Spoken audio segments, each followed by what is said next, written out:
Voilà donc pour l'essentiel de cette déclaration de politique générale de Jacques Chirac. Elle nous donne une idée des grandes lignes de l'action gouvernementale pour les mois à venir. Une déclaration qui a été suivie d'un débat qui précède lui-même un vote de confiance.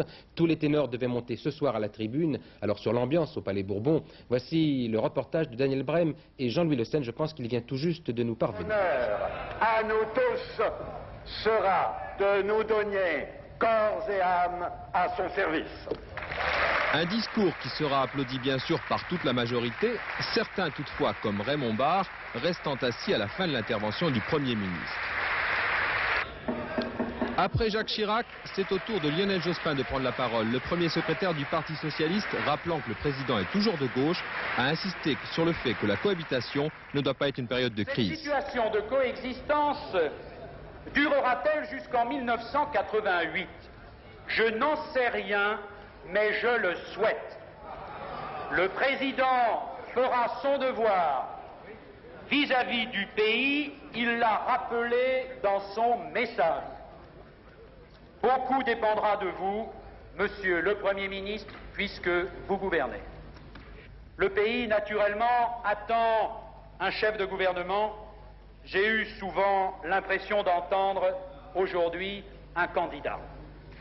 Je ne sais pas si cela, au bout du compte, sera bon pour vous, mais je crains que ce ne soit pas bon pour la France. Voilà pourquoi vous n'aurez pas notre confiance. Voilà pourquoi nous, socialistes, devons dès maintenant préparer l'alternance. Nous l'avons réalisée hier.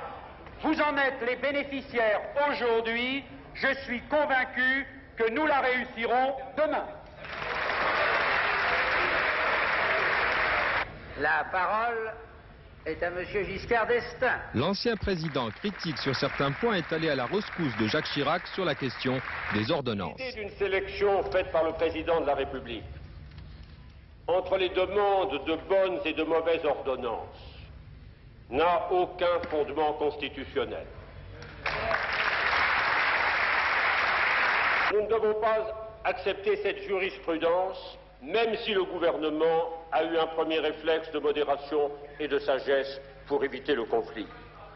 Si, comme je le pense, cette interprétation est aussi la vôtre, Monsieur le Premier ministre, sachez que le vote de confiance de votre majorité impliquera tout à l'heure le soutien de votre attitude.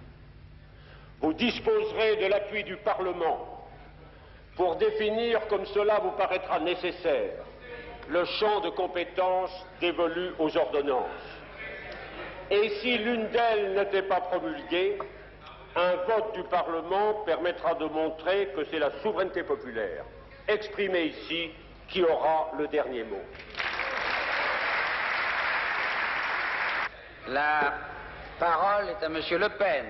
Jean-Marie Le Pen a d'abord dit son émotion de revenir dans cet hémicycle 30 ans après, avant de réaffirmer notamment son opposition au retour du scrutin majoritaire.